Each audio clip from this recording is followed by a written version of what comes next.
안녕하세요, 가치남입니다. 오늘은 테마주와 급등주로 절대 수익을 볼 수 없는 이유에 대해서 여러분들에게 설명을 드리도록 하겠습니다. 어제 토요일이죠?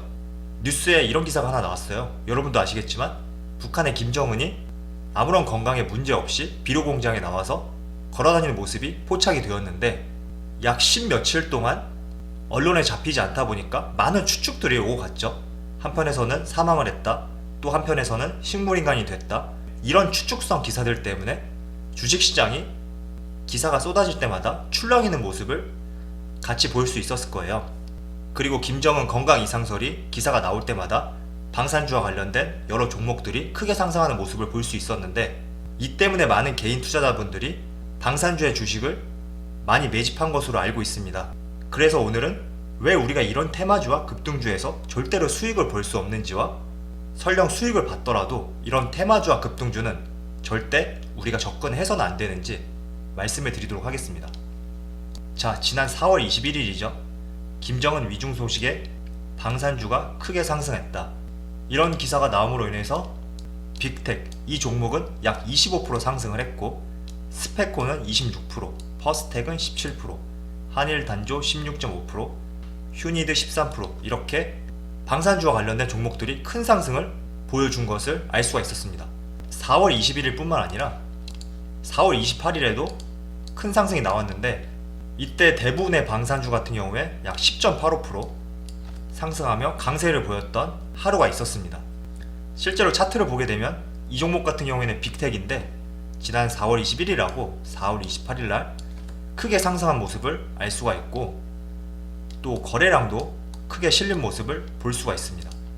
빅텍뿐만 아니라 제가 여러분들에게 말씀드린 스페코 이 종목도 마찬가지죠. 지난 4월 21일과 4월 28일에 거래량을 동반해서 크게 상승한 모습을 볼 수 있고요. 퍼스텍 이 종목도 마찬가지죠. 크게 거래량이 실리면서 큰 상승이 나왔어요.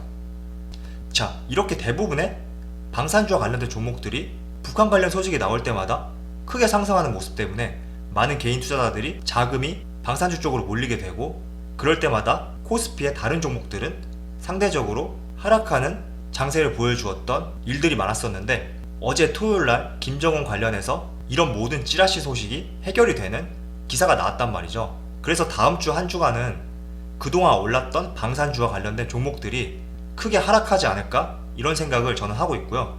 그리고 여기서 우리가 가장 주목해봐야 될 점은, 주식을 투자할 때는 이런 재료, 외부적인 기사, 이런 내용들을 토대로 절대 주식을 해서는 안 된다고 말씀을 드리고 싶어요. 예를 들어서 말씀드리면 이런 표현이 있잖아요. 사람을 만날 때 얼굴만 보고 만나지 말라. 주식도 마찬가지라고 생각하고 있습니다. 만약에 여러분들이 방산주를 비롯해서 여러 테마주를 매수를 할 때, 어떻게 보면 이런 테마주는 실적에 기인해서 오르는 것이 아니라 단순히 북한과 관련된 방산주, 그리고 정치적인 이슈로 엮인 정치 테마주, 그리고 대선 테마주, 이런 식으로 엮인 종목들을 우리가 매수를 하게 된다면 그 종목들만의 사업에 대한 가치, 이런 것들을 보고 투자한 것이 아니기 때문에 대외 변수로 인해서 주가가 상승하고 떨어지고, 이런 현상들이 너무 많이 반복된단 말이죠.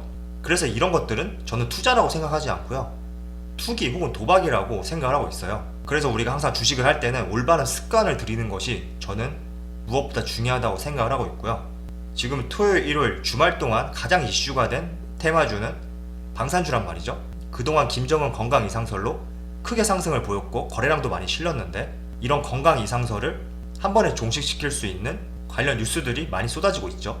그래서 더 이상 방산주가 오를 수 있는 재료는 소멸이 되었다, 이렇게 생각하고 있고요. 한편으로는 방산주를 제외한 대부분의 종목들이 증시의 상승을 막고 있는 재료는 소멸이 되었기 때문에 주식시장만큼은 호재성 기사가 나왔다, 이렇게 받아들일 수가 있습니다. 그리고 얼마 전에는 대한민국에 총선이 있었잖아요. 그래서 이 총선과 관련된 종목들도 크게 많이 상승을 했단 말이죠. 총선과 관련된 종목들을 우리가 정치 테마주라고 이렇게 표현을 하는데, 정치 테마주 같은 경우에는 국회의원 선거에 출마하는 여러 지역구 의원들이 있잖아요. 이런 지역구 의원들 간에서도 특히 대선에 뛰어들 수 있는 후보들이 있단 말이죠. 그래서 이런 후보와 관련된 종목들이 크게 상승하는 것을 알 수가 있었고, 이번 총선뿐만 아니라 항상 역사는 반복됐어요. 4년 전, 8년 전, 12년 전, 이때도 마찬가지였고 4년 뒤에도 반드시 이런 총선과 관련된 이슈가 있을 때마다 또 관련된 종목들은 크게 요동을 칠 것으로 생각하고 있습니다. 자, 총선이 끝나고 직후에 이런 기사가 하나 나왔는데 정치 테마주가 4배 오르고 지금 10분의 1 토막이 났다고 이런 기사가 나왔어요. 10분의 1 토막까지는 제가 봤을 땐 아닌 것 같고 그만큼 많이 올랐던 종목이 총선이 끝나고 나서 크게 하락했다고 이렇게 표현하고 싶었던 것 같은데 대표적으로 종로구에 출마를 했던 이낙연 테마주 남선 알미늄이라고 있죠. 한번 같이 차트를 보겠습니다. 자, 이 종목 같은 경우에도 지금 보시면 작년 말부터 크게 상승이 한번 나왔다가 다시 큰 하락이 나왔어요.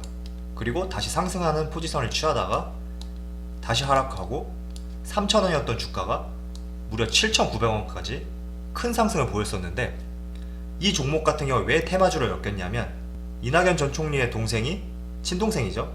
남선 알미늄 계열사의 대표이사 역임을 했었다는 이유로 큰 상승을 보여주었습니다. 특히 이 종목 같은 경우에는 4월 들어서 총선이 끝나기 직전까지 코스피 코스닥 모든 종목을 통틀어서 4번째로 개인이 가장 큰 매수를 했던 종목으로 분류가 되었는데 남선 알미늄보다 개인들이 더 크게 매수했던 종목은 셀트리온, 네이버, 스튜디오 드래곤 이렇게 3종목밖에 되지 않는다고 합니다. 자, 이어서 한창재지 이 종목 같은 경우에는 황교안 관련주죠. 그리고 테마로 분류된 이유는 한창재지 회장이 황교안하고 대학교 동문이라고 해요. 그래서 황교안 관련주로 분류가 되었는데 이 종목도 마찬가지로 올 초 들어서 주가가 크게 상승하고 크게 빠진 뒤에 1,600원까지 내려갔죠. 그리고 총선을 앞두고 나서 1,600원 하던 주가가 4,000원까지 크게 상승한 것을 알 수가 있어요. 자, 그러면 우리가 과거 차트를 보면서 왜 우리가 테마주와 급등주를 절대 손대서는 안 되는지 조금 더 제가 자세하게 말씀해 드릴게요. 우리가 과거 차트를 들여다볼 때는 감정이 배제된 채 단순히 차트만 보게 된단 말이죠. 하지만 우리가 직접 이렇게 차트가 요동치는 구간 안에서 하루하루를 보내고 있다면 분명히 감정이 이입이 되게 되어 있어요. 이렇게 올라가는 구간에서는 기쁨과 환희가 포함이 되어 있고 떨어지는 구간에서는 공포와 두려움이 혼재되어 있단 말이죠. 그래서 우리가 과거 차트를 보게 된다면 이 구간에 매수해서 혹시나 올랐다가 다시 떨어져도 좀만 기다리면 정치 테마주는 다시 상승할 수 있구나, 이렇게 단순하게 생각을 할 수 있지만 실제로 우리가 이 주가가 하루하루 움직이는 이 구간에서는 이런 감당을 할 수가 없단 말이죠. 왜냐하면 이런 정치 테마주라든지 방산주 이렇게 엮인 테마주와 급등주는 삼성전자나 SK하이닉스, 네이버 이렇게 우량주처럼 기업이 가진 사업성 그리고 회사의 전망 이런 것들로 인해서 오를 수 있는 종목들이 아니란 말이죠. 이런 종목들의 특징은 시가총액도 굉장히 낮고 재무제표도 물론 좋은 기업도 있겠지만 대부분이 재무제표가 좋지가 않아요. 그래서 우리가 이런 종목들을 건드리게 되면 지금 주말에 나온 김정은 관련된 이런 이슈가 터질 때마다 우리는 눈뜨고 코 베이는 상황이 생길 수밖에 없다는 것이죠. 그리고 또 한 가지 예로 테마주 같은 경우에는 삼성전자나 SK하이닉스 이런 우량주와 달리 사업의 비전 그리고 회사의 건전성 이런 것들이 크게 떨어지다 보니까 이렇게 주가가 하락하는 와중에 내가 이 회사에 대한 믿음을 갖고 종목이 떨어져도 나는 충분히 상승할 수 있다고 내다보기 때문에 기다릴 수 있어, 이렇게 하는 마음이 생길 수가 없다는 거예요. 하지만 우리가 삼성전자를 매수해서 주가가 이렇게 크게 하락한다고 하더라도 삼성전자가 갖고 있는 기업의 가치와 그리고 삼성전자만의 기술력 이런 것들에 대해 신뢰를 할 수 있기 때문에 우리가 이렇게 떨어져도 믿고 기다릴 수가 있다는 거죠. 하지만 정치 테마주라든지 방산주 이렇게 테마로 엮인 종목들은 이런 기업에 대한 믿음과 가치, 사업에 대한 방향성을 우리가 신뢰할 수가 없기 때문에 이렇게 떨어질 때마다 큰 손실을 보면서 매도를 할 수밖에 없다고 생각하고 있습니다. 때문에 우리가 항상 주식을 투자할 때는 이런 테마주, 급등주를 쫓아서 매수하는 것은 정말 옳지 못한 방법이라고 생각하고 있습니다. 한편으로는 이런 생각도 하실 거예요. 삼성전자가 10% 상승하려면 몇 주 혹은 몇 개월이 걸릴 수가 있단 말이죠.